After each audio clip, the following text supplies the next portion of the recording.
Barb and I have been privileged to perform weddings in a lot of really cool places over the years.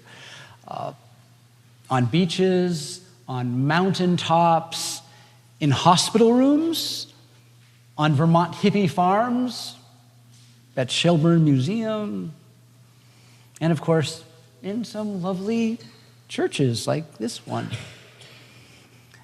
But only once have I been to a wedding reception at an Elks Club. It was a new experience for me. I had never been to an Elks Club and didn't know much about the Elks Club.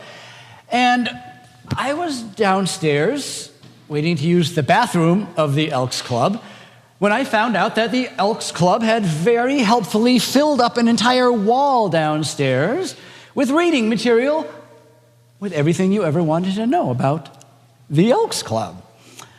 Elks Club history, Elks Club constitution, Elks Club bylaws, and it was a long line. I had a lot of time. I got to read quite a bit. The line started to move forward, and suddenly a very nice and very earnest older gentleman came up behind me and said, "Hi, are you a member?"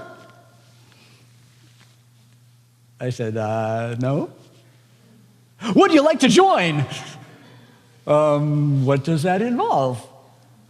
"Oh, there's only two things you have to do in order to become a member of the Elks."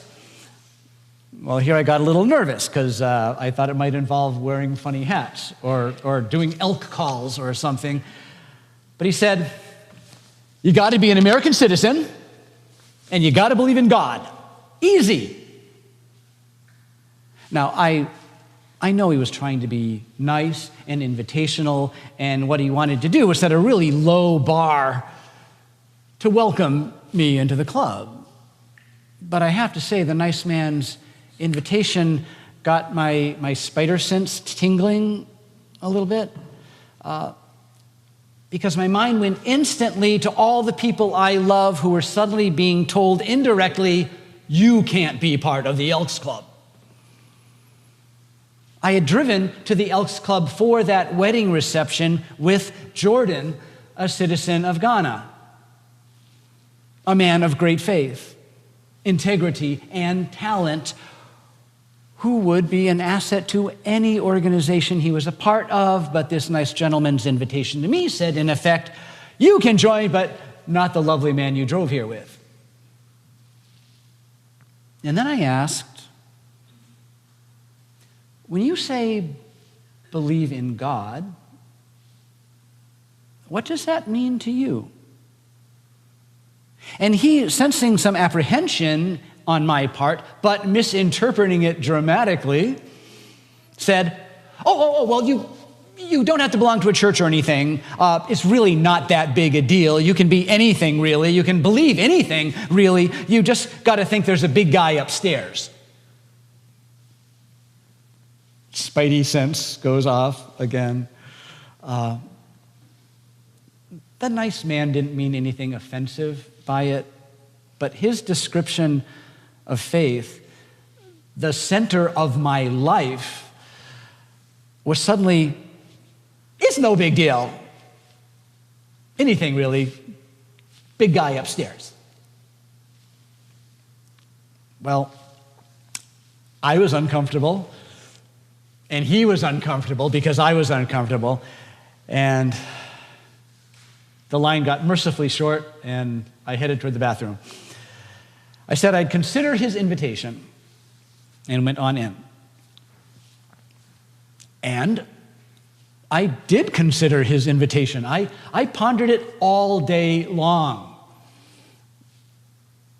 because it made me suddenly realize with some humility and shame what it must feel like for someone to show up at church for the first time.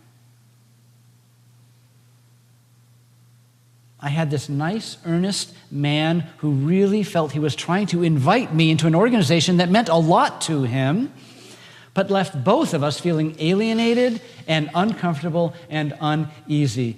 and I thought of how we nice church folk might accidentally do something similar to others.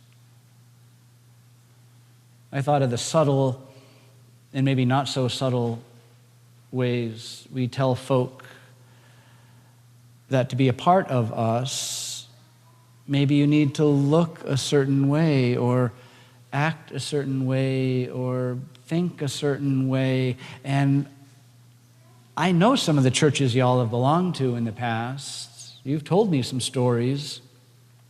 I know a lot of you have felt that rejection. You've been told with either subtle hints or overt action that your sex, your gender expression, your skin color, your orientation, your deeply held convictions, your income, your style of dress, your age, your politics somehow makes you less than fully included in a community of faith.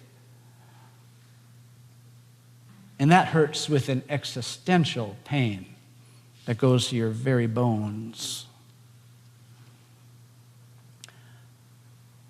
I think most of us have felt that kind of alienation at some point in our lives. Maybe not at a church, but somewhere where you vulnerable, you open up your heart and open wide your arms and ask, can I belong? Can I come in? And you're told, no, you're not welcome. Or worse, you're welcomed for a time until they find out where you are most fragile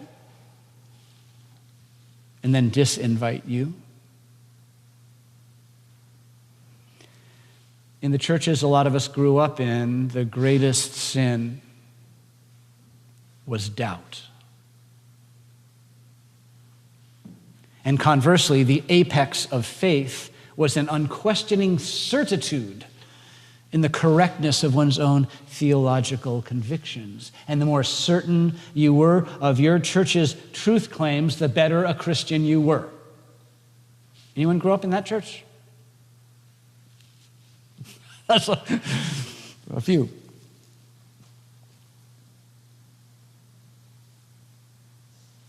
I was in high school when I was told those kinds of vulnerable, seeking, struggling questions that I was asking at church showed doubt, showed I didn't believe well enough. Those questions were not welcome. And that's when I knew I wasn't welcome. And I left. So when I read this story about this father and this tortured child and his most vulnerable and seeking, struggling questions, it strikes a deep chord in me. Lord, I believe. Help my unbelief. It is my cry. It is my prayer. I suspect, at least sometimes, it is yours too. Lord, I believe. The man cries out, Lord, I believe. What does that even mean in this context? This man with the possessed child. It's not belief in a creed or a confession. There weren't any yet. This is just a father at the end of his rope. A parent despairing who had witnessed this awful scene with his child played out so many times before. He is looking as far as he can into the future and finding no reason for hope. And yet he could choke out a cry, help my unbelief. I love Jesus' question to the man. How long has this been going on? He sounds like a nurse practitioner at Mount Auburn trying to get a disease history for a better diagnosis. But in fact, what Jesus is doing is entering into the Father's story. In effect, saying, tell me what you've been through. Share with me what it's like to parent this child and how many times you've wished for it all to be different. Tell me about your sleepless nights and your tortured days. And the Father spoke to Jesus about the years since infancy, about the constant, exhausting need for vigilance, about the threats of fire and water. And Jesus entered into that place and shared that terrible space with him. Jesus walked into the man's belief and unbelief, into his trust and distrust. And only then, when he enters waist deep into the man's miry clay of despair, could he move the Father into a new place. I believe. Help my unbelief. This parent's short, desperate prayer is what Kelly Flanagan calls the practice of open-heartedness, which he just defines as the conscious choice to fully experience the present moment as it is, even when it's not going the way you want.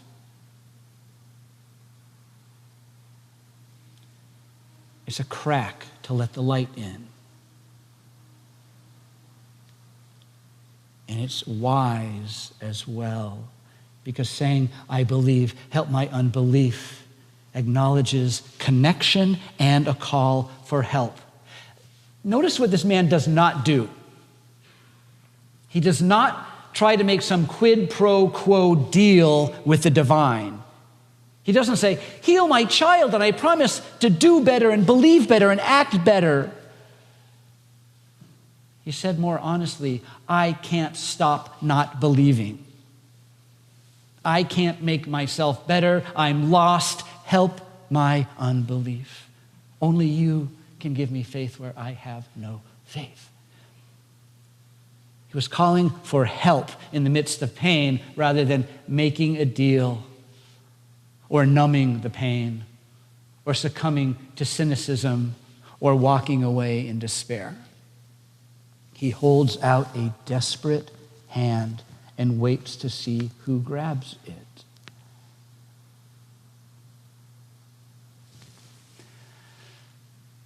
We know how the story goes. The boy is healed. The crowd is amazed. And Jesus says, everything is possible to those who believe. Believe what? That Jesus is the second person of the pre-existent Trinity? No, that hadn't been invented yet. The faith which is evoked by Jesus' dialogue with the Father is not assent to any religious principles. It is just this, a radical trust in the person of Jesus, the one who willingly enters into the pain and the mess of our human lives with love and healing. Brennan Manning, a mystic, a priest, an alcoholic, wrote a book called The Ragamuffin Gospel. And he coined a term in that book called ruthless trust, which is a kind of a tough term, ruthless trust, but he uses it to describe the trust we gain in Jesus, a trust that Manning writes has the power to knife through our own pretense, cowardice, evasions to the truth about ourselves and the true state of our souls before God. It's the kind of trust that someone who's lived a lifetime in AA knows about. The Father's simple prayer, Lord, I believe, help my unbelief, is a prayer of ruthless trust, a prayer of someone who has had, in Manning's way of describing it, someone who has known unanswered prayer, yet was learning to give thanks in a state of interior desolation, to trust in the love of God in the face of the marvels, the cruel circumstances, the obscenities, and the commonplaces of life. Ruthless trust, he says, is to whisper a doxology in the darkness.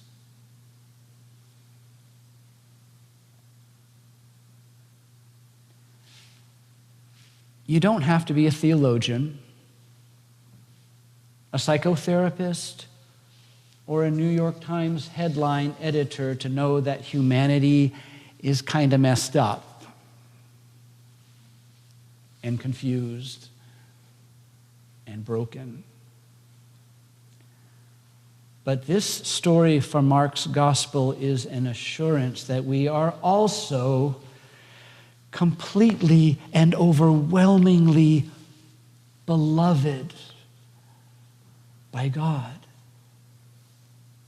Through the touch of this scruffy, dusty-footed, homeless rabbi from Nazareth, whom we call Jesus. Notice what Jesus does not do in this story. Jesus does not stand back with arms crossed, waiting for the man to get well-behaved enough or undoubting enough to be deserving of his attention. And Jesus is not standing back waiting for us to get our stuff together enough to deserve his attention or his love.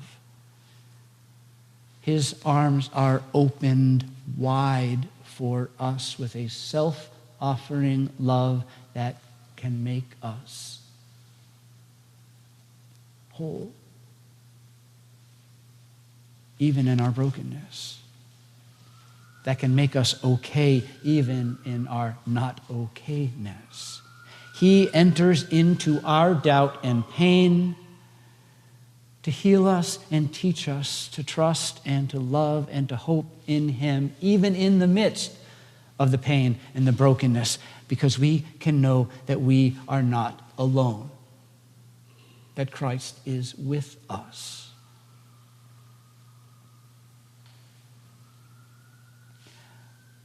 I think what Jesus meant in these last verses of the reading, when the disciples complain, why is it that we cannot expel this demon? Why could we not, with our own strength and talent and skill and knowledge and merit and training, drive it out? Because, Jesus said, this kind can only come out by prayer. An open-hearted, vulnerably honest prayer of ruthless trust, as simple as, Lord, I believe. Help my unbelief. May it be your prayer and my prayer. Amen.